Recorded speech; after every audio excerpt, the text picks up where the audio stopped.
하나님 말씀은 요한복음 16장 25절부터 마지막 절 33절까지 말씀을 교독하겠습니다. 경찰 선교 예배로 오늘 하나님께 예배 드리면서 또 오늘 주시는 말씀, 본문의 말씀 요한복음 16장 25절부터 33절까지를 교독하겠습니다. 이것을 비유로 너에게 일렀거니와 때가 이르면 다시는 비유로 너에게 이르지 않고 아버지에 대한 것을 밝히 이르리라.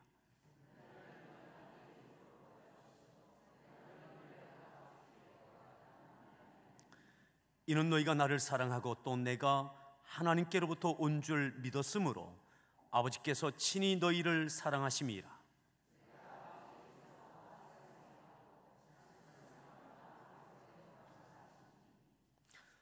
제자들이 말하되 지금은 밝히 말씀하시고 아무 비유로도 하지 아니하시니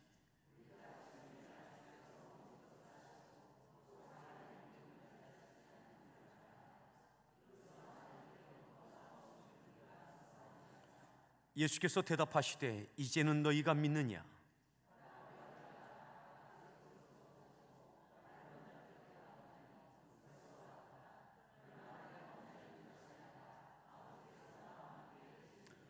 이것을 너에게 이르는 것은 너희로 내 안에서 평안을 누리게 하려 함이라. 세상에서는 너희가 환난을 당하나 담대하라, 내가 세상을 이기었노라. 아멘. 우리 소리에 문안합니다. 반갑습니다. 한번 기지개도 한번 쭉 켜시죠. 오늘 우리 남명수 목사님은 충주에서 오시느냐고 식사도 못하고 오셨다고 하는데 우리는 점심을 너무 맛있게 먹어서 오늘 거의 뭐 요리 수준이었어요. 남 목사님 은혜가 안 되시겠네요. 어떻게 하지?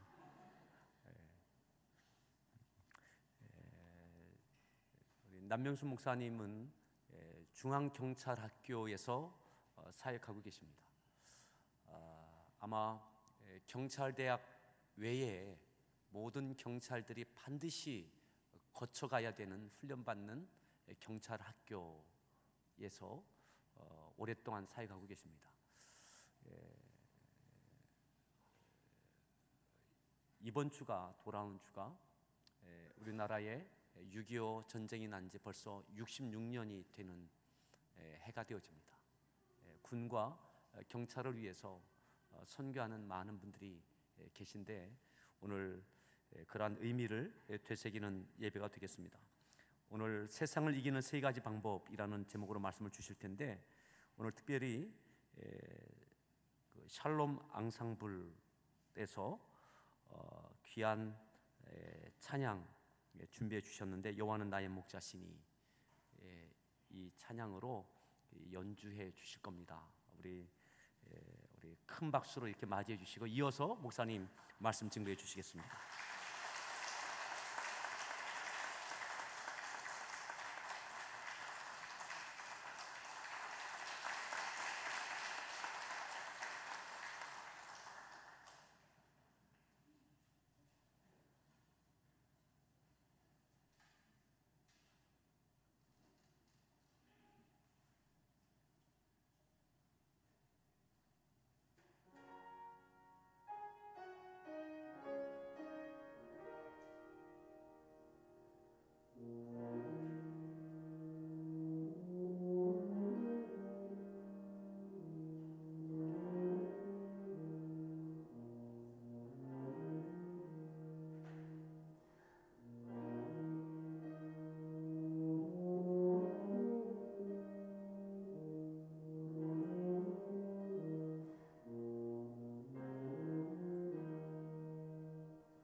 할렐루야. 하나님이 일하시는 우리 함께하는 교회 성도 여러분들 만나서 너무나 반갑습니다. 혹시 여러분이 찬양 지금 득송한 이 악기 이름이 뭔지 아신가요? 네, 튜바라고 너 써놨나요? 아이고, 튜바 솔로를 듣기가 상당히 어렵습니다. 튜바는 솔로를 잘 하지 않는 악기죠. 오케스트라 같은 데서 보면 이제 뒤에서 받쳐주는 저음의 소리를 내는 게 많은데 오늘 아주 여러분들은 생소한 특별한 경험을 하신 것입니다. 연주한 우리 형제는 그 튜바 연주한 형제는 소영찬 형제인데 한국 예종의 튜바로 또 간정이 있어요. 사실은 그게 이렇게 들어가기 굉장히 어려운 우리나라 최고의 학교 아닙니까? 거기에 들어가기 어려운데 하나님의 은혜로 또 들어갔던 그런 간정이 있고요. 반주한 형제는 우리 한양대 작곡가하는 우리 고효진 형제인데 뭐지? 한양대 아니야? 어디야? 경희대학교 작곡가. 경희대학교 작곡가. 네, 커뮤니케이션이 잘 안 된 것 같습니다. 네, 오늘 사실 자기들 이렇게 쉴 수 있는 시간이고 또 많이 지금 휴가 나가고 이래가지고 없는데 와서 같이 이렇게 했습니다. 제가 중간에 뭐 좀 사 먹이려고 했더니 연주하는데 먹으면 안 된대요. 힘들다고. 그래서 끝나고 먹기로 했습니다.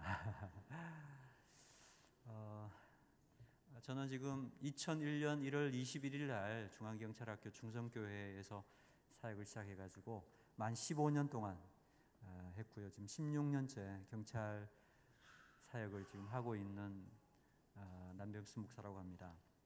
아마 아시는 분들은 제 얼굴 아시는 분들은 아시겠지만 저는 여러분들은 잘 모르겠습니다. 그렇지만 주님께서 여러분들을 통해서 우리 학교 교회를 위해 기도해 주시고 또 헌금해 주시고 또 여러 가지 모양으로 선교의 후원을 아끼지 않는 하나님의 교회라고 생각합니다. 그래서 저도 늘 교회를 위해 기도하고 우리 김이나 목사님의 건강과 또 사모님 또 우리 성도들 한 분 한 분 사업장, 직장 생활 가운데 하나님 함께 하시기를 간절히 기도하고 있습니다.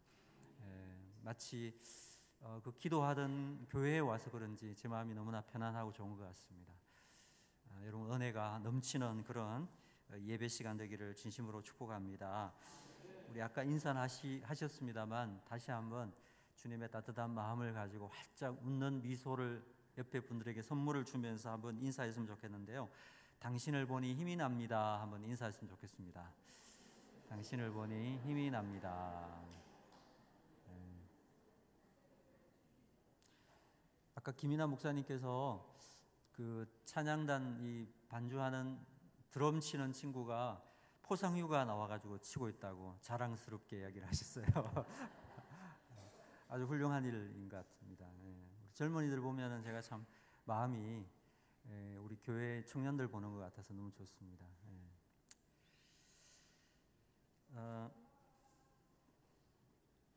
본문의 말씀 가지고 세상을 이기는 세 가지 방법, 세상을 이기는 세 가지 방법이라는 제목으로 하나님 말씀 증거하도록 하겠습니다.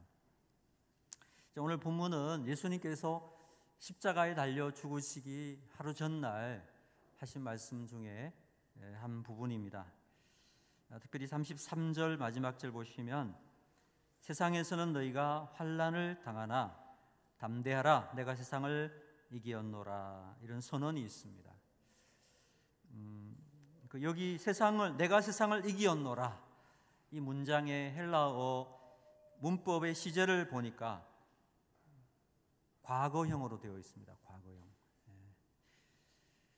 그 헬라어식 표현 중에서 가장 확실하고 결정적인 이야기를 할 때는 과거형으로 표현합니다. 우리 문법에도 비슷한 게 있는데 뭐 이런 거죠. 너 이제 죽었다. 너 이제 죽었다. 시제적으로 과거죠. 과거. 과거인데 미래에 분명한 응징을 하겠다라는 의지가 표현되어 있는 문법을 사용할 때는 우리 문법에서도 과거형으로 표현합니다. 그러므로 예수님께서 내가 세상을 이기었노라 이 말씀 무슨 뜻입니까? 나의 승리는 확실한 것이다. 승리의 확실한 선언인 것입니다. 최종 승리의 선언으로 우리가 이해할 수가 있습니다. 그래서 이 구절을 가리켜서 신학자는 영적 정복자의 승리의 선언문이다, 이런 표현을 붙이기도 하였습니다. 사랑하는 여러분, 이것은 무엇을 의미할까요? 우리 예수 믿는 사람들, 성도들의 마지막이 무엇이냐? 성도의 마지막은 승리라는 것입니다. 할렐루야. 성도는 승리자입니다. 성도가 마지막에 얻는 것이 뭐냐? 승리라는 것입니다. 성도는 반드시 승리의 멸류관을 얻게 될 것이라고 주님께서 선언하는 내용이 오늘 본문의 이야기인 것이에요. 비록 지금은 넘어질 수 있습니다. 지금 현실은 어렵습니다. 지금은 실패할지 모르지만은 우리에게는 최종 승리, 하나님이 주시는 영광스러운 승리가 보장되어 있다, 이것을 선포하고 있는 것이 오늘 본문이에요. 오늘 여러분의 마음 가운데도 이 말씀이 깊이 그리고 명확하게 새겨져 있을 수 있기를 축복합니다. 지금 현실은 어렵고 힘듭니다. 현실은 많은 싸움이 있습니다. 그러나 나의 최종 승리는 주님이 보장해 주신 최종 승리는 나의 것이다, 이 확신이 있는 성도들은 흔들리지 않을 것입니다. 성도가 마지막에는 반드시 승리할 것이지만은, 그러나 이 땅을 살아가는 동안에 세상으로부터 대접받는 존재가 아니다. 세상으로부터는 핍박받을 수 있고 환난을 당하게 될 것이라고 말씀하셨습니다. 오늘 예수님께서도 세상에서는 너희가 환난을 당하나, 세상에서는 너희가 환난을 당하는 존재라고 했습니다. 여러분, 세상은 하나님 백성들을 박수치고 하나님 백성들을 환영하고 안락하게 보장해주고, 그게 아니에요. 우리가 나가서 일하는 세상의 일터는 참 고단한 곳입니다. 알아주지 않습니다. 소금의 삶을 살려면, 빛의 삶을 살려면 얼마나 힘든 싸움이 있는지 몰라요. 고난의 십자가가 있는 곳입니다. 이것은 믿음의 삶을 살았던 수많은 선조들의 삶을 모습을 봐도 그렇습니다. 믿음으로 삶을 살았던 이사야 선지자는 평생을 핍박을 당했습니다. 그리고 마지막에는 톱으로 켜서 죽임을 당하는 순교의 길을 걸어갔습니다. 예레미야는 평생 조롱을 당하다가 이리저리 끌려다녔습니다. 마지막에는 애굽에서 죽었습니다. 다윗은 광야에서 유리방황했습니다. 모세는 40년간 광야에서 연단을 받았습니다. 사도 바울은 수많은 고난을 당했습니다. 사도 베드로는 마지막 십자가에 거꾸로 매달려 순교하였습니다. 이들의 공통점이 무엇입니까? 세상에서는 너희가 환난을 당하나, 환난당한 존재였다라는 것입니다. 이것이 믿는 이들의 세상 가운데 어떤 모습이라고 생각합니다. 그래서 저는 우리 성도들을 보면 두 개의 마음이 드는 것 같아요. 하나는 하나님 앞에서 영광스러운 모습, 승리자의 모습을 보는 것 있고요. 또 한 가지는 참 안타까움이 있어요. 세상에 나가서 살아갈 때 당해야 될 수많은 환난과 고난을 경험해야 되는, 싸움을 싸워 나가야 되는 성도들을 보면 참 안타까운 마음이 있어요. 그래서 더 많이 기도하게 되는 것 같아요. 주님, 저들을 인도하여 주시옵소서. 치열한 싸움에서 넘어지지 않고 승리하게 도와주십시오. 그런 기도가 절로 나오는 것 같습니다. 그래서 오늘 저는 여러분과 함께 이런 치열한 삶의 현장 속에서, 세상 속에서 어떻게 하나님 백성들이 승리하면서 살아갈 수 있을 것인가, 오늘 예수님께서 말씀하신 말씀을 근거로 세 가지를 한번 요약해서 살펴보고자 합니다. 세상에서 어떻게 우리가 승리할 수 있을까? 세상을 이기는 그 힘이 무엇일까? 첫 번째는 세상을 이기는 힘을 주님께서는 믿음이라고 말씀해 주셨습니다. 뭐라고요? 네, 믿음이 세상을 이긴다. 한번 따라해 보실래요? 믿음이 세상을 이긴다. 그렇습니다, 여러분. 세상을 이기는 건 뭐냐 하면 우리 안에 있는 믿음이라는 거예요. 믿음. 여러분, 예수님의 제자들이, 오늘 본문을 우리가 아시겠지만 예수님의 제자들이 예수님을 배반했죠. 겟세마네 동산에 기도하실 때까지는 동행했는데 이제 로마 군인들이 잡으러 그 제사장의 무리들이 잡으러 왔을 때 그들은 다 도망갔죠. 뿔뿔이 흩어졌습니다. 그런데 예수님께서 그 제자들을 어떻게 대하셨습니까? 그들을 끝까지 믿고 사랑하셨어요. 예수님께서 그들을 믿어주셨기 때문에, 끝까지 그들을 사랑해 주셨기 때문에 그들이 회복되고, 그리고 마침내 순교하는 자리까지 나갈 수 있게 되더라는 것입니다. 32절 보시면, 보라, 너희가 다 각각 제 곳으로 흩어지고 나를 혼자 둘 때가 오나니 벌써 왔도다. 예수님 배반했어요. 다 흩어져 버렸어요. 예수님 다 알았어요. 그런데 끝까지 그들을 믿어주더라는 거예요. 믿어주더라. 그 믿음이 승리케 하더라는 것입니다. 요한 1서 5장 4절에 보니까 무릇 하나님께로부터 난 자마다 세상을 이기느니라. 세상을 이기는 승리는 이것이니 우리의 믿음이니라. 제자들이 배신할 것을 다 아셨지만은 예수님은 여전히 제자들을 믿고 있었다라는 것입니다. 우리가 하나님을 여전히 신뢰하는 것처럼 예수님께서 제자들을 그렇게 믿고 사랑하셨다라는 것입니다. 사랑하는 여러분, 믿음이라는 것은 대단한 능력이 있습니다. 특별히 믿을 때에 변화되는 능력이 있다라는 것입니다. 믿으면 새롭게 바뀌는 것입니다. 악한 마귀, 오늘 우리가 세상 가운데 살아가면서 우리를 넘어뜨리는 방법이 뭔지 아십니까? 마귀는 서로 믿지 못하게 하는 거예요. 세상 사람들이 자주 하는 말 중에 이런 말이 있죠. 세상에 믿을 놈이 어디 있어? 세상을 더 많이 살수록 더 자주 하는 말이 바로 이 말인 것 같아요. 믿을 노자 밑에 미음. 그래서 나이가 많이 들수록 믿지 못하게 되는 것 같아요. 청년들은 오히려 잘 믿더라고요. 근데 나이 드신 어르신들은 잘 못 믿어요. 우리 생각에는 점점 하나님 나라 갈 때 가까우니까 저 잘 믿을 것 같은데 더 못 믿어요. 왜냐하면 여러 많은 상처들 때문에 그렇거든요. 상처가 있습니다. 이 악한 마귀는 그렇게 우리로 하여금 믿지 못하게 만듭니다. 그래서 믿음이 없어지고 신뢰가 깨지다 보니까 점점 세상이 살만한 곳이 못 되는, 그래서 점점 악한 마귀가 원하는 것 세상으로 바뀌어지게 된다라는 것입니다. 하나님 백성들은요, 그게 머물러 있으면 안 된다라는 것입니다. 여러분, 우리가 왜 부름받았습니까? 세상에 부름받은 이유는 불신의 세상에서 끝까지 믿음을 가지고 믿어주는 사람이 되라고 부르신 줄로 믿습니다. 불신의 세상에서 하나님이 우리를 부르신 이유는 세상 사람들은 다 못 믿는다 하더라도 너만이라도 가서 믿어주어라. 믿는 것이 무언가를 보여주어라. 그렇게 해서 우리를 세상 가운데 보내신다라는 것입니다. 왜 우리가 그러한 믿음을 가질 수 있을까요? 우리가 하나님을 믿기 때문에 그런 것입니다. 끝까지 믿어주면요, 언젠가는 변화될 수 있기 때문에 믿고 기다려주고 있는 것입니다.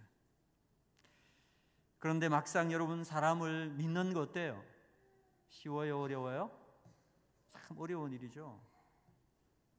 사람을 믿는 것은 참 어렵습니다.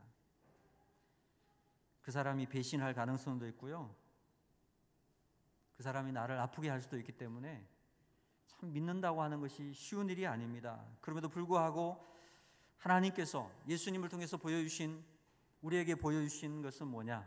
제자들이 다 배신했지만은 주님은 우리를 배신하지 않으시더라는 거예요. 끝까지 믿고 기다려주고 믿고 기다려주니까 마침내 그들이 세계를 변화시키는 능력 있는 사람으로 변화되더라는 것입니다.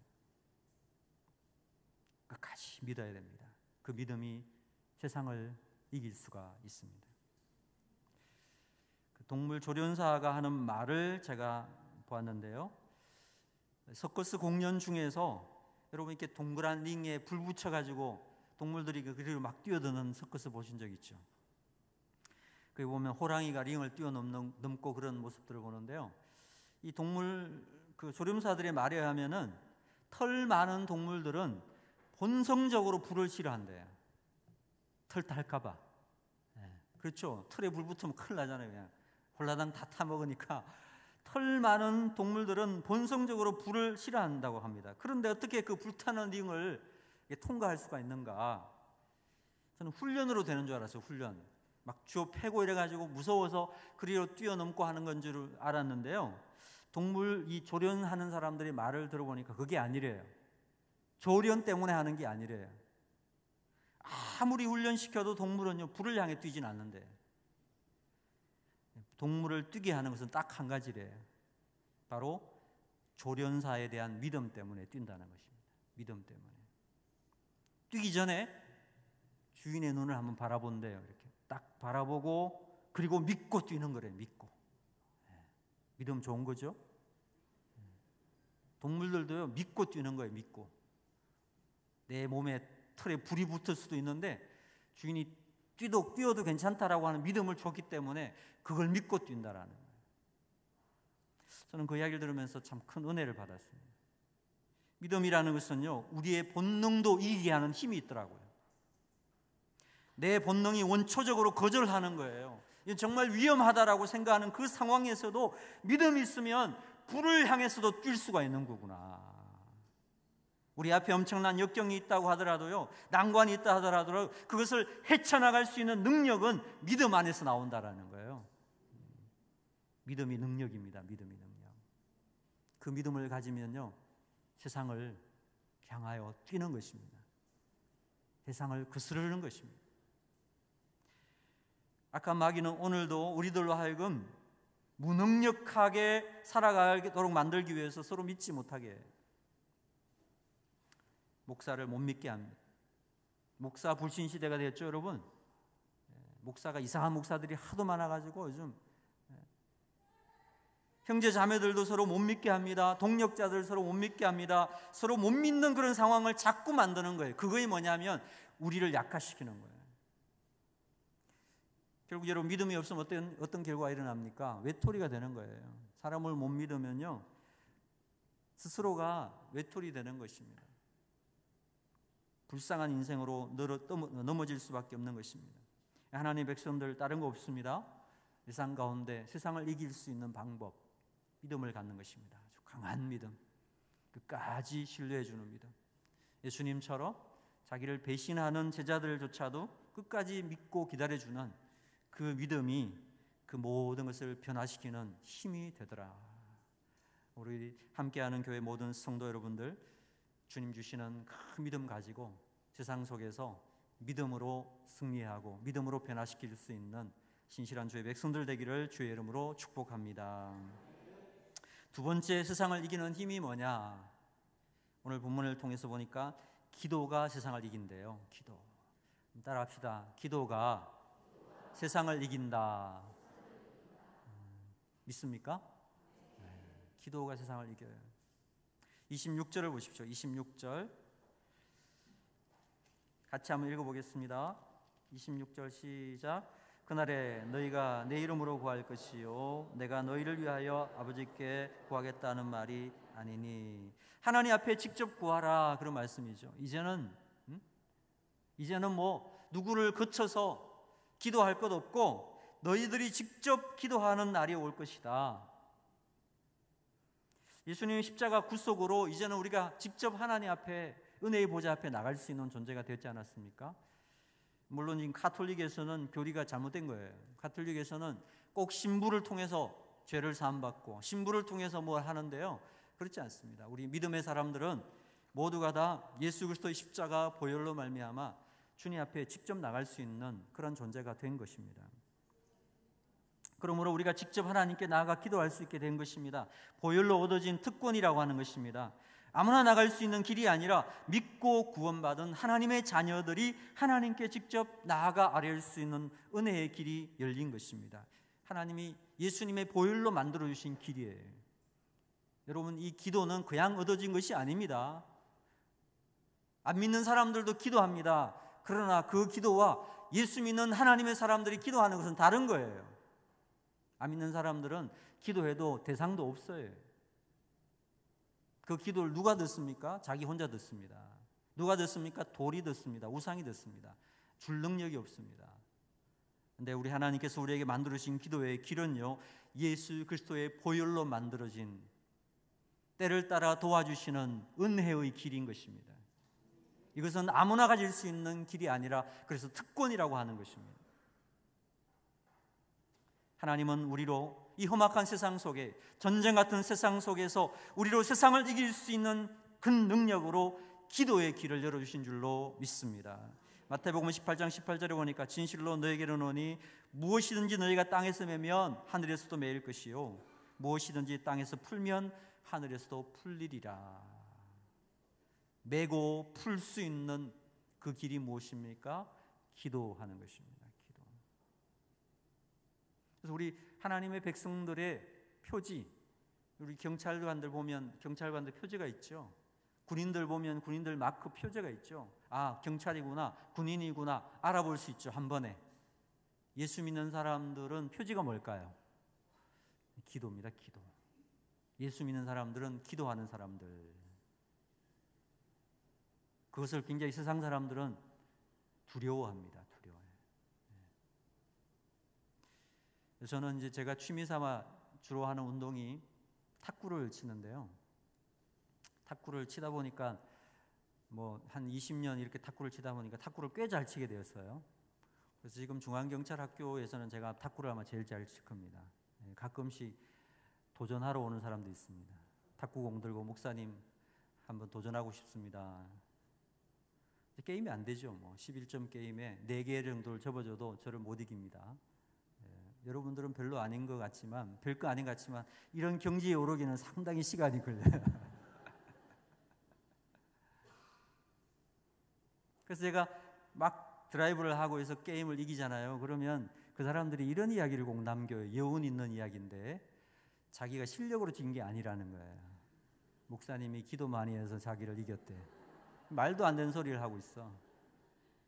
제가 그 이야기를 자꾸 듣는데 어느 날 그 생각이 드는 거예요. 아, 안 믿는 사람들은 예수 믿는 사람, 목사님 이런 분들을 기도하는 사람으로 알고 있구나. 그리고 두려워하는구나. 함부로 하면 안 되겠구나 이런 생각을 하는 거예요. 여러분, 기도 많이 사용할 수 있게 되기를 축복합니다. 하나님 주신 특권이에요. 권리예요. 권리. 여러분, 지나가는 아저씨에게 뭐 사달라고 말하지 않죠? 아버지에게 하잖아요. 아버지에게. 우리 아버지 좋으신 아버지입니다. 기다리고 계십니다. 구하라 두드리라 다 주신다고 말씀하셨습니다. 그 기도가 우리의 삶을 승리로 이끌어 주실 줄로 믿습니다. 저는 독일 통일의 원동력을 그 고르바초프의 개방 정책이나 어떤 세상의 어떤 힘이 그렇게 했을 것이라고 생각을 했었어요. 그런데 권오성이라고 하는 분이 쓴 독일의 통일과 교회의 노력이라는 책을 읽고 저희 신념을 바꿨습니다. 해석이 달라졌어요. 이분은 무슨 말을 그 책에 이런 이야기를 했습니다. 1983년 독일의 나이프니치시의 니콜라이 교회에서 성도 50명이 모여서 독일 통일을 위해 기도하기 시작했대요. 하나님, 저 베를린 장벽이 무너지게 하여 주시옵소서. 매주 월요일 저녁 6시마다 모여서 기도했습니다. 6년 동안 그렇게 했다고 합니다. 6년 동안. 1989년 초에 그 숫자가 100명 정도로 늘어났다고 합니다. 6년 동안 50명이 100명으로 매주일 월요일 저녁 6시마다 모여 기도회를 가졌습니다. 어떻게 보면 별거 아닌 것 같지 않습니까? 6년 동안 딱 2배만 늘은 거예요. 2배. 그런데 1989년 10월 2일에는 2만 명이 모였고요. 그리고 10월 9일에는 7만 명, 10월 23일에는 36만 명이 모였고 마지막 10월 31일에는 57만 명이 모였다고 합니다. 처음에는 아주 미약한 50명이 모인 기도회였는데 하나님께서 기하급수적으로 기도하는 사람들을 붙이셔서 마침내 10월 30일에는 50명의 기도 수가 57만 명으로 늘어나게 되었다는 거예요. 그리고 그 기도의 응답으로 마지막 기도회를 마치는 날 마침내 베를린 장벽이 무너졌다라는 거예요. 무슨 이야기죠? 정치적으로 베를린 장벽이 무너진 게 아니라는 것입니다. 기도의 힘으로 장벽을 무너뜨렸다는 것입니다. 사랑하는 여러분, 하나님께서는 우리 성도들의 기도를 통해서 일하시는 줄로 믿습니다. 이 땅에서 성도들이 묶으면 하늘에서도 묶이고 풀면 하늘에서도 풀린대. 그것이 기도의 능력입니다. 중앙경찰학교 충성교회는 제가 부임했을 때에 예배당이 없었습니다. 강의실을 예배당으로 바꾸어서 이렇게 예배를 드렸습니다. 그 일들을 한 15년 가까이 했던 것 같아요. 그래서 나만 아는 물건이 없는 거예요. 이렇게 예배실로 바꾸었다가 음향기 세팅, 강대상 같은 거 다 꺼내놨다가 끝나면 다시 강의실로 바꿔야 돼요. 그래서 다 집어넣고 이래 옮기고 꽂고 빼고 하다 보니까 뭐 2, 3년이면 물건들이 다 그냥 부러지고 마는 거예요. 거기다가 기도할 장소가 없다 보니까 많은 분들이 힘들어 했었습니다. 그래서 제가 하나님 앞에 기도했습니다. 주님, 우리도 기도할 수 있는 예배 공간을 좀 주시옵소서 기도했는데요. 하나님께서 어떻게 응답해 주신 줄 아십니까? 여러분, 그 관기관, 이런 국가기관 안에 예배당을 새로 이렇게 마련하는 것은요, 돈만 있어서 되는 게 아닙니다. 돈은 얼마든지 있지만 허락하지 않습니다. 그 공정성 유지 때문에. 근데 하나님께서요, 2008년에 중앙경찰학교 교장님으로 계시던 분이 무신론자예요. 그런데 그분이 부산경찰청장으로 계시다가 중앙경찰학교장으로 부임해 오셨어요. 그래서 제가 기도하다가 하나님 앞에 기도하면서 하나님, 저분에게 제가 한번 말씀드려보고 싶습니다. 그래서 용기를 내서 찾아가가지고 말씀드렸어요. 학교장님, 이곳에 예배당이 없는데, 그래서 너무나 많이 기도하고 싶고 힘든데 어떻게 좀 예배당을 주시면 안 되겠습니까? 그랬더니 의외의 대답을 하시더라고요. 자기가 부산청에 있을 때 천주교 미사할 수 있도록 공간을 마련해주고 온 사람이라고, 한번 생각해 봅시다 그러시더라고요. 그래서 계속 기도했습니다. 작은 구름 같은 게 보여가지고 계속 기도를 했는데, 보통 1년 정도면 이제 그 학교장님 바뀌어요. 지휘관이 바뀌어요. 그래서 제가 거의 1년 다 차갈 무렵 한 달 정도 이제 임기가 남겨진 상황에 뭐 아무것도 없잖아요. 기도만 했지. 또 찾아갔어요.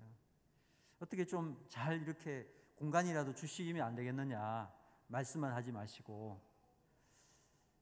근데 그때 학교장님이 이런 이야기 하셨어요. 그때 한참 이명박 정부 때문에 그 종교 편향 문제가 나와가지고 굉장히 어려웠었거든요.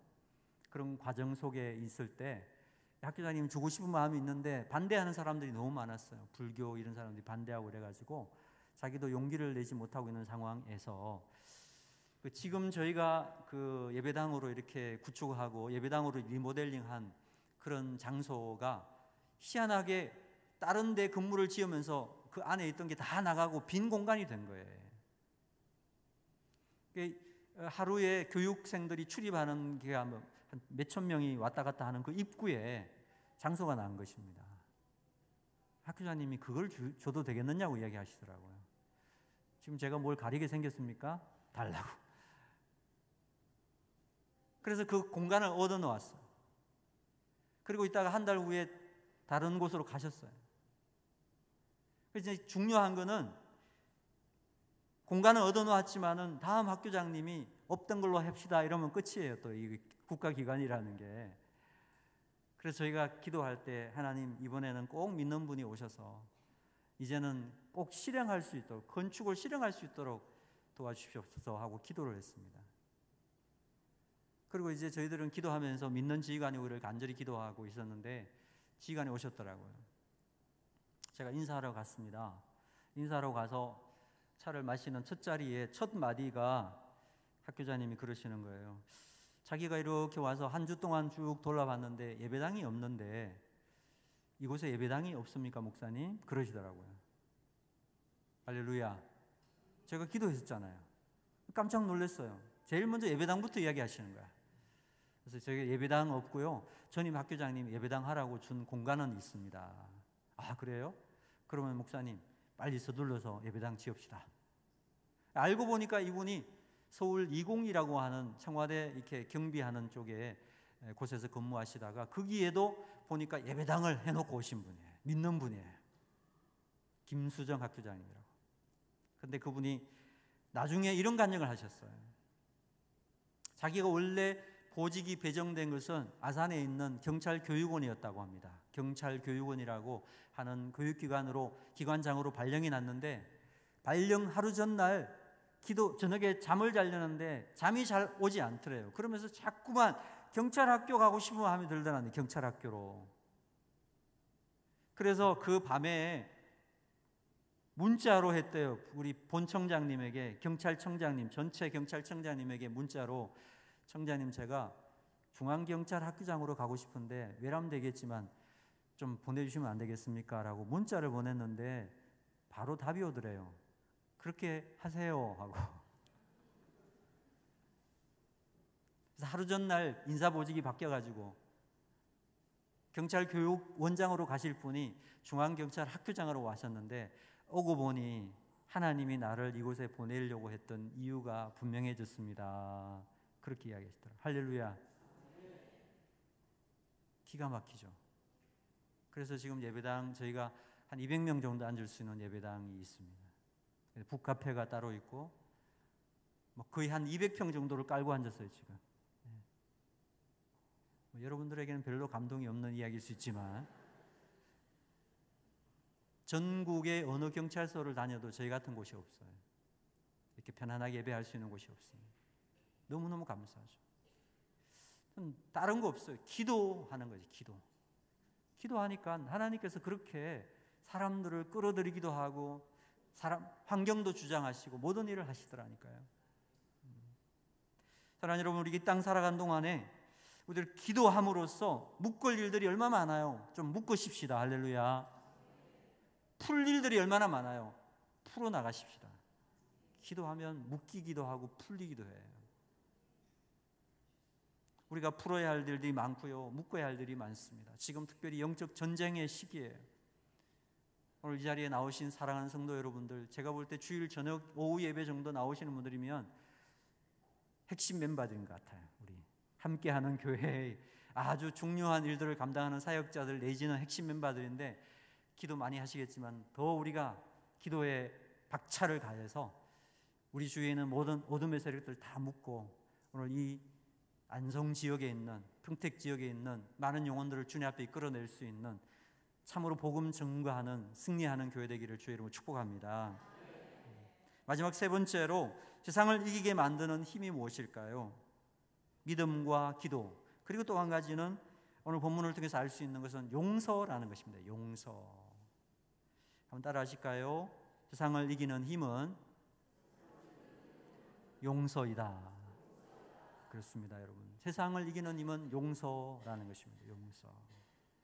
오늘 본문을 보시면 예수님께서 배신하고 도망칠 그 제자들을 다 하셨다는 거죠. 이미 말씀하신 거니까 예수님 자신이. 이런 상황을 다 알고 계신다면 보통 사람 같으면 어떻게 제자들에게 대하겠습니까?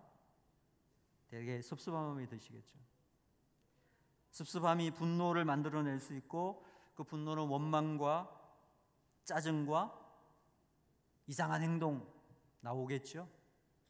몇 시간 후면은 십자가 달려 돌아가셔야 됩니다. 얼마나 많은 번민과 갈등이 있었겠습니까? 죽음 앞에 지금 그 죽음에 짐 지는 것도 힘들고 어려운데 폭발할 수 있는 그런 상황인데 나를 도와주고 나를 격려해주고 함께 해주어야 될 그 사람들이 다 도망갔어요. 나를 더 아프게 했어요. 용서할 수 없죠. 어떻게 만들어진 관계입니까? 3년을 같이 다니면서 그 수많은 기적과 능력과 배고프면 먹을 것을 주면서 병자들을 일으키면서 그렇게 동고동락했던 그 제자들이 다 버리고 왔으니까 예수님의 실망과 배신감은 이루 말할 수가 없었을 것입니다. 그런데 예수님 모습이 어떻습니까? 전혀 요동함이 없다라는 거예요. 전혀 요동함이 없다. 오히려 뭐라고 말씀하셨습니까? 오늘 말씀의 33절에 보니까 내 안에 평안을 누리게 하려 함이라. 나의 평안을 너에게 주노라. 이렇게 말씀하셨습니다. 여러분, 우리가 예수 믿으면 적어도 죽음 앞에서조차도 평안할 수 있는 힘을 가질 수 있다는 거 아십니까? 우리 조그마한 소리에도 우리는 폭발해 버리죠. 어떤 조그마한 어려운 상황에도 우리는 견디지 못하죠. 예수님은 제자들이 배신한 상황이죠. 죽음이 앞에 기다리고 있죠. 그런 상황 속에서도 주님은 여전히 평안하셨다라는 거예요. 그리고 그 평안을 너에게 준다고 말씀하고 계십니다. 전혀 요동치 않으셨습니다.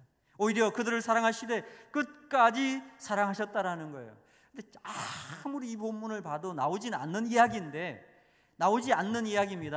그런데요, 왜 이런 평안을 누릴 수가 있고 이러한 세상의 시련들을, 세상의 어려움들을 이겨낼 수 있는가? 깊이 묵상해 보면 한 가지의 단어에 이르게 된다라는 거. 그게 뭐냐면 용서하셨기 때문에.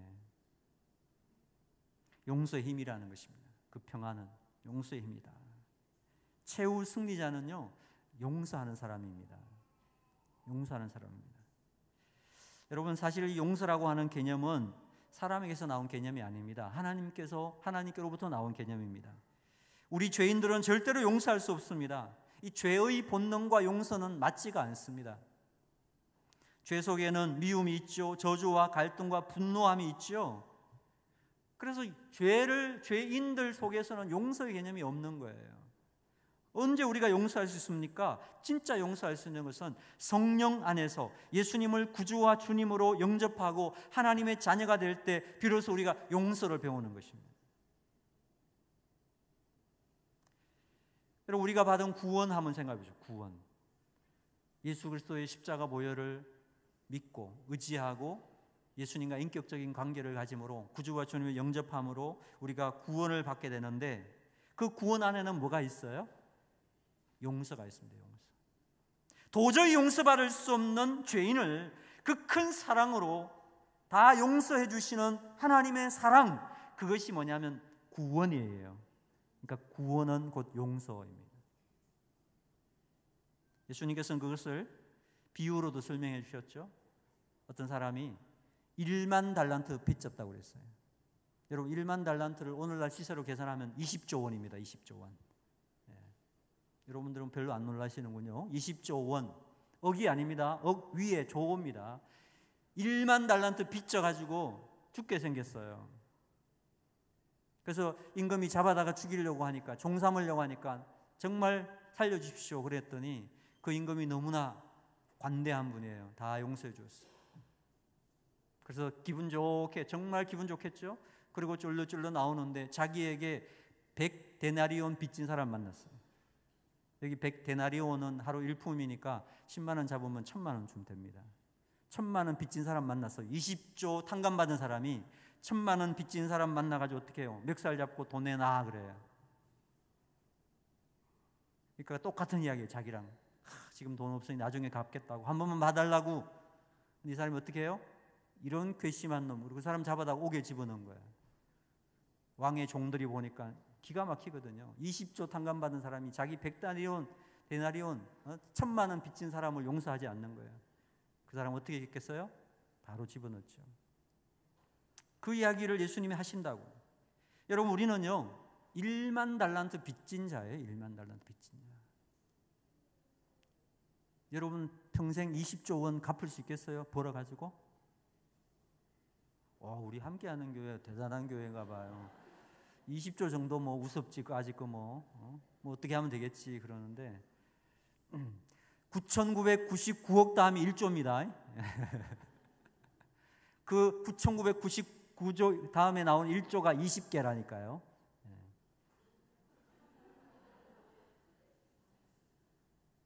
갚을 수 없는 돈이란 뜻이에요. 근데 우리는요 그 은혜를 빚졌어요. 주님께. 그게 구원이거든요. 구원. 근데 예배 마치고 길 가다가 나에게 10만 원 빚진 사람 보면 멱살 잡으려는, 돈 내놔. 그것이 저의 모습이 아닌가. 용서받았는데 용서하지 않는 모습이에요. 그러다 보니 약해진 겁니다. 세상 가운데 너무 약해져 있어요. 여러분, 세상 살아가면서 가장 큰 복이 무엇인지 아십니까? 용서받는 복이에요. 다윗은 시편 32편 1절에 허물의 사함을 얻고 그 죄의 가리움을 받은 자는 복이 있도다. 용서받은 자는 복이 있다고 그랬어요. 아시겠지만 다윗의 범죄는 밧세바와의 간음의 문제죠. 밧세바를 강간을 했죠. 그리고 마음이, 나단 선지자가 이야기했을 때 마음이 괴로워서 침대로 뛰어들어가서 하나님 앞에 울면서 회개했던 그 이야기가 있죠. 그리고 나서 하나님께서 너의 죄를 용서해 주었다라고 말씀해 주실 때 그 이야기를 듣고 지은 시가 바로 이 시편 32편입니다. 그 억눌러던 마음의 무거운 짐이 다 벗겨지면서 용서받은 그 기쁨, 이것이야말로 가장 큰 복이라고 고백을 하고 있어요. 용서받은 것이 얼마나 큰 복인지. 반면에 여러분, 악한 마귀는 우리로 용서하지 못하게 합니다. 그래서 미움을 가지면 풀지 않아요. 분노하면 풀지 않습니다. 억울한 일을 당하면 반드시 보복하게 합니다. 상처받았으면 반드시 되돌려 주라고 이야기를 합니다. 그러므로 하나님 백성들이 악한 마귀를, 세상을 무력화시킬 수 있는 길이 무엇인지 아십니까? 반대로 사는 것입니다. 반대로. 우리는 용서하는 것입니다. 용서하는 것. 그러면 강해져요. 용서는 하나님의 성품이기 때문에 우리가 용서하면서 살아가면 악한 마귀가 무력해하게 되는 겁니다. 여러분, 요셉이 형의 미움을 받아 노예로 팔려갔죠. 그 어린 나이에 노예로 팔려갔으니까 얼마나 상처가 많았겠습니까? 아마 여러분 중에도 나도 목사님 상처 참 많이 받았습니다 라고 말할 수 있는 분이 있겠습니다만, 그럴 때마다 요셉을 한번 생각해 보십시오. 요셉보다 더 큰 상처를 입은 사람은 없을 것 같습니다. 그보다 더 많은 고난을 당해보았을까요? 억울한 일을 당해보았을까요? 정의를 위해 살려고, 그죠? 유혹을 뿌리친 죄로 감옥에 들어갔습니다. 피눈물의 세월을 보냈습니다. 그러다 하나님의 은혜로 애굽의 총리가 되었습니다. 그 앞에 자기를 팔아먹었던 원수 같은 형들이 나타났습니다. 보통 사람 같으면 어떻게 행동합니까? 오늘이 내 인생의 최고 행복한 날, 원수 갚는 날, 내 인생의 행복을 빼앗아간 이놈들 이리 와, 바로 보복하지 않았겠어요? 신나게 보복했을 것입니다. 근데 요셉은 어떻게 했습니까? 창세기 45장 5절에 보니까 당신들이 나를 이곳에 팔았으므로 근심하지 마소서, 한탄하지 마소서. 하나님이 생명을 구원하시려고 나를 당신들 앞서 보내셨나이다. 환경을 탓하고 저주하고 미움을 품는 것이 아니라 이 모든 것이 하나님의 섭리요 복이었다라고 고백하면서 걱정하지 마세요. 나는 당신들을 다 용서했습니다. 그리고 그들을 품어주었다라는 거예요. 물론 제가 이 과정은 생략했습니다. 여러분, 요셉이 형들을 만날 때 그 정을 억제하지 못해서 화장실로 여러 번 뛰어가서 심히 울었던 내용들은 생략했습니다. 물론 그 과정을 거쳐야 진정한 용서가 될 수도 있습니다. 근데 하여튼 요셉의 그 용서는요, 요셉 인생의 승리였습니다. 만약 요셉이 그날 형들 다 보복했으면 어떻게 됐을까요? 성경에 기록되지 않았겠죠. 가만히 생각해 보면 이스라엘 민족이 형성되는 기초는 이 요셉의 용서에서 시작되었다라고 해석해도 과언이 아닙니다. 이 용서로 말미암아 이스라엘은 기근에서 살아남을 수가 있었고 하나님이 사용하시는 강한 민족이 될 수 있었다는 것입니다. 다윗이 사울을 용서함으로 결국 백성들로부터 칭송받는 성군이 될 수 있었다는 것입니다. 스데반이 돌을 던지는 그들을 용서함으로 말미암아 바울이라고 하는 기독교 역사의 가장 위대한 하나님의 사람이 그를 통해서 만들어지게 되었다라는 거예요. 주님께서 우리에게 요구하시는 것은 다름이 아닙니다. 용서하는 것입니다. 용서할 때 마귀는 무력하게 변하는 것입니다. 용서는 세상이 알지 못하는 하나님 자녀들의 비밀 무기입니다. 이 무기를 많이 사용할 수 있기를 축복합니다. 마가복음 11장 25절에 보니까 서서 기도할 때 아무에게나 혐의가 있거든 용서하라. 그리하여야 하늘에 계신 너희 아버지도 너희 허물을 사하여 주시리라. 우리가 기도할 때 주님 앞에서 나에게 상처 준 어떤 사람이 생각나면 어떻게 하라고 했습니까? 용서하라고 했습니다. 그래야 기도 응답도 받게 된다고 말씀하셨습니다. 에베소 4장 32절에 오니까 서로 인자하게 하며 불쌍히 여기며 서로 용서하기를 하나님이 그리스도 안에서 너희를 용서하심 같이 하라고 말씀했습니다. 우리가 서로 용서하기를 하나님이 예수 그리스도 안에서 우리를 용서하신 것처럼 하라는 것입니다. 내가 너희를 1만 달란트 탕감해 준 것과 같이 너희들도 그렇게 너희 주위의 사람들에게 탕감하고 용서해 주어라. 이것이 주님의 메시지입니다. 여러분, 용서하는 게 쉬워요, 어려워요? 참 어렵죠. 제가 이 설교하면서도 제 마음속에 걸리는 사람이 생각이 나네요. 저는 용서했다고 생각하는데도 그래도 걸려요, 마음에. 용서는 참 어렵습니다. 말로 말하기는 쉬우나 마음으로 하기는 너무너무 어렵습니다. 제가 이제 경찰 선교 예배에 설교하러 왔으니까 저는 시간에 관계하지 않겠습니다. 이제 여러분들도 마음을 내려놓으시기 바랍니다. 할 이야기는 다 하고 가야 되겠습니다.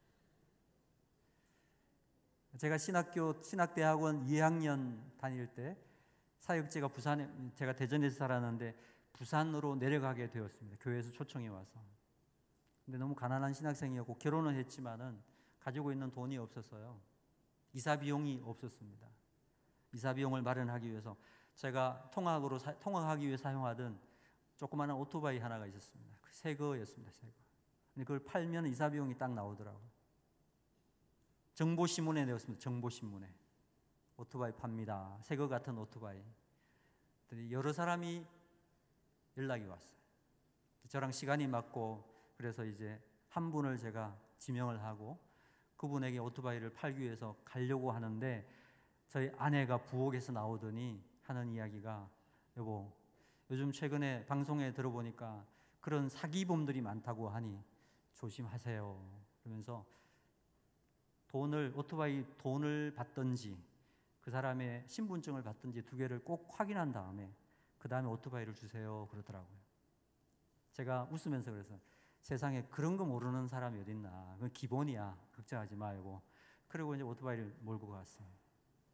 약속 장소에 보니까 아주 멋진 분이 한 분 계셨습니다. 넥타이를 메고 남방을 입었는데 여기에 여러 가지 서류가 꽂혀 있고 볼펜 같은 것도 꽂혀 있고 그야말로 화이트 칼라 같은 그런 분이었어요. 아주 믿음을 주기에 좋은 분이었어요. 그분이 그러더라고요. 이 길 건너에 치킨집을 오픈했는데 너무 잘 돼서 가지고 있는 오토바이 한 대 가지고는 안 돼서 한 대를 더 구입해야 되는데 새 거를 사자니 부담되고 그래서 새 거 같은 중고를 찾다가 이것을 찾게 되었다고. 그러면서 오토바이를 유심히 살펴보더라고요.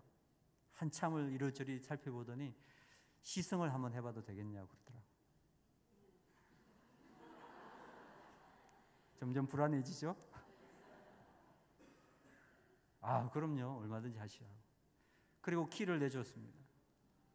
오토바이 시동을 넣더니 부릉부릉 몇 번은 그 자리에서 이렇게 하더니 이렇게 쭉 하고 출발을 하더라고요. 저랑 한 7, 8m 정도 떨어졌을 때쯤에 갑자기 아내 얼굴이 떠올랐어요. 현금 내지 신분증. 그래서 제가 소리쳤습니다. 저기 사장님 잠깐만요. 이렇게는 안 했겠죠. 더 강하게 했겠죠. 그랬더니 그분이 저를 보시더라고요. 보시더니 씩 미소를 짓고 왕 하고 갔어요.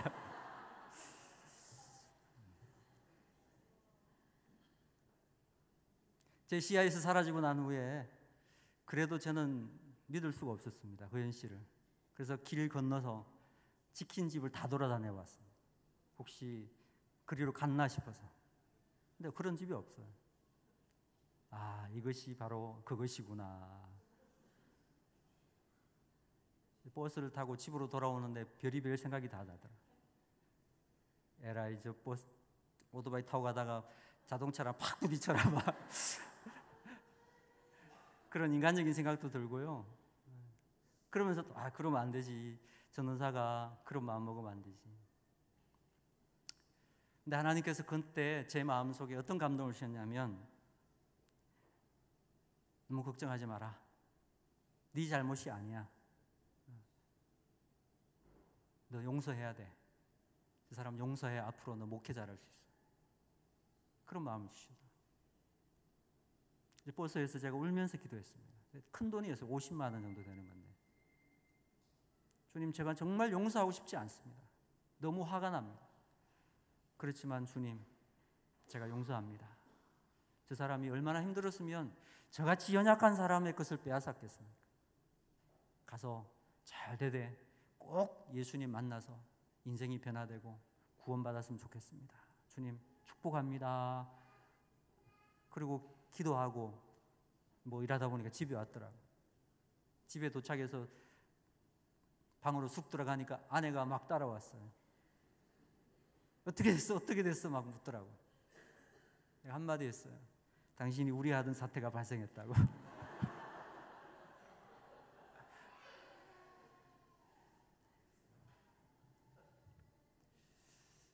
50만 원은 잃어버렸는데요. 그 뒤로 하나님께서 그 예정에 없던 그 교회에서 이사비를 보내주셔가지고 이사는 잘하고요. 지금 제가 이렇게 간증까지 할 수 있잖아요. 제 잘못은 아니죠, 그죠? 그 사람이 잘못된 거지. 근데 제가 참 용서하기는 힘들다는 생각을 하게 됐어요. 그러나 정말 마음으로 용서했을 때 제 마음 속에 하나님 은혜가 임하는 것을 경험했습니다. 이런 것도 있지만 얻은 것이 더 많았던 제 인생에 잊어지지 않는 간증의 이야기예요. 용서는 결코 쉬운 일이 아닌 것 같아요. 참 아픈 일이고 내가 끌어안으려면 얼마나 찔리고 아파야 되는지 힘든 일입니다. 그러나 주님은 우리에게 그걸 요구하셨어요. 세상에서 살아가다 보면 힘들고 어려운 일이 너무 많은 것 같습니다. 세상 사람들처럼 칼과 창으로 찔러버리고 싶을 때가 얼마나 많은지 몰라요. 하나님 백성들의 힘은 거기에 있지 않습니다. 주의 백성들은 그런 순간마다 십자가를 들고 나가야 합니다. 총과 칼이 아니라 십자가를 들고 나가서 용서를 선언할 수 있는 사람이 되는 것, 그것이 세상을 이기는 힘이라는 것입니다. 그런 사람들이 모여있는 공동체가 교회이고 그런 공동체에 모이는 성도들은 건강하고 세상을 변화시킬 수 있는 힘이 있는 것입니다. 제자들의 배신에도 불구하고 용서하신 예수님, 우리에게 보여주고 싶은 메시지가 뭐겠어요? 너희들도 그렇게 하라는 거예요. 예수님이니까 하셨죠. 아니요, 우리에게도 할 수 있다라고 말씀하신 거예요. 성경이 그렇게 요구하고 있죠. 오늘 저는 함께하는 교회가 이 지역에서 가장 강력한 교회 되기를 원합니다. 목사님 말씀 들어보니까 뭐 좋은 계획도 있더라고요. 여러분, 건물이 커지고 사람이 많이 모이는 것도 힘일 수 있지만 정말 교회의 힘은 그런 외형적인 힘보다 더 중요한 것이 우리 안에서 나와야 합니다. 여러분, 무엇보다도 믿음, 신뢰할 수 있는, 끝까지 믿어줄 수 있는 그러한 능력이 여러분 가운데 샘솟기를 축복합니다. 그게 힘입니다. 여러분, 주님께서 우리에게 만들어주신 이 기도의 길, 특권입니다. 기도 많이 해서 능력 얻는 주의 백성들 되기를 축복합니다. 무엇보다 우리의 힘은 용서하는 데 있습니다. 용서하는 데. 안아주고 용서하고. 주위에 여러분 삶을 한번 돌아보면서 내가 용서하지 못한 분들 없는가? 함께하는 교회가요, 이 지역에서 그러한 능력으로 많은 영혼들을 구원하는 치유의 교회, 세상 가운데 예수 그리스도 이름으로 승리하는 그런 교회 되기를 진심으로 축복합니다. 기도하겠습니다.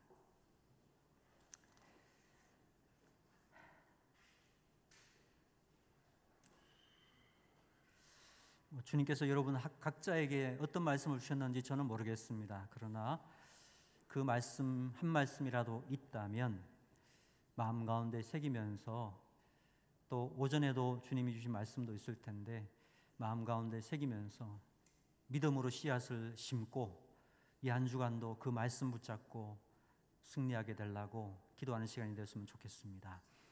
세상은 참 힘들고 어려운 것입니다. 그러나 주님은 이미 말씀하셨습니다. 내가 세상을 이기었노라 말씀하셨습니다. 과거적인 선포입니다. 최종 승리의 확실한 선포입니다. 우리는 승리자입니다. 그런데 그 승리는 어떤 능력으로 나오는가? 그냥 나오지 않습니다. 믿음을 가진 자가 승리합니다. 기도하는 자가 승리합니다. 용서하는 자가 승리합니다. 말씀 붙잡고 주님 앞에 우리 함께 합심해서 잠시 기도했으면 좋겠습니다. 같이 기도하십시다. 살아계신 하나님 아버지, 은혜와 사랑을 감사합니다. 오늘 저희를 주님의 귀한 말씀 앞에 엎드리게 하시고 저희로 주의 음성을 듣게 인도하시니 감사합니다. 어둡고 음란한 세상 속에서 하나님 백성들이 강하고 담대하게 승리할 수 있는 비결, 하늘의 평안을 가지고 살아갈 수 있는 비결은 바로 오늘 주님의 말씀 붙잡고 살아가는 것임을 기억합니다. 우리 함께하는 교회 모든 성도님들, 아버지 하나님께서 특별한 은혜를 주셔서 오늘 귀한 말씀을 듣게 하셨사오니 주님의 마음을 저들의 마음 가운데 새기게 하시고 주님처럼 그렇게 세상 가운데서 살아갈 수 있도록 인도하여 주시옵소서. 우리 연약한 모습으로, 우리 연약한 마음으로 살아가는 자가 아니라 주님의 기준을 가지고 주님처럼 그렇게 행할 수 있는 주의 백성들 되도록 도와주시기를 원합니다. 오 주님, 긍휼히 여겨 주시옵소서. 오 주님, 저희를 새롭게 하여 주시옵소서. 오 주님, 저희를 견고하게 붙잡아 주시옵소서. 하나님의 백성들이 세상 가운데서 어떠한 상황 가운데도 요동치 않고 세상을 이긴 주님처럼 우리도 그렇게 능력 있게 이길 수 있는 거룩한 백성들 되도록 도와주시옵소서.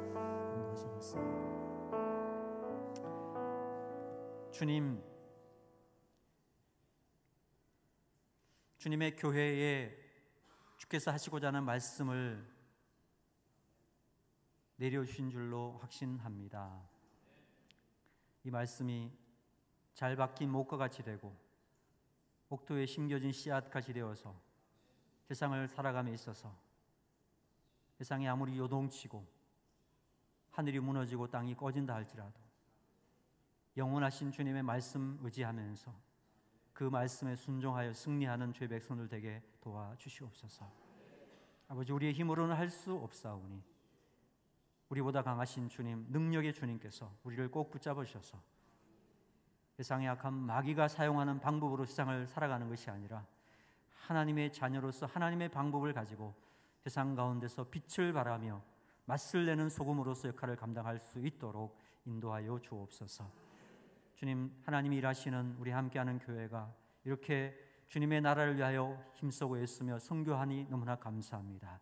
저들의 지경이 더욱 넓어지게 하시니 감사합니다.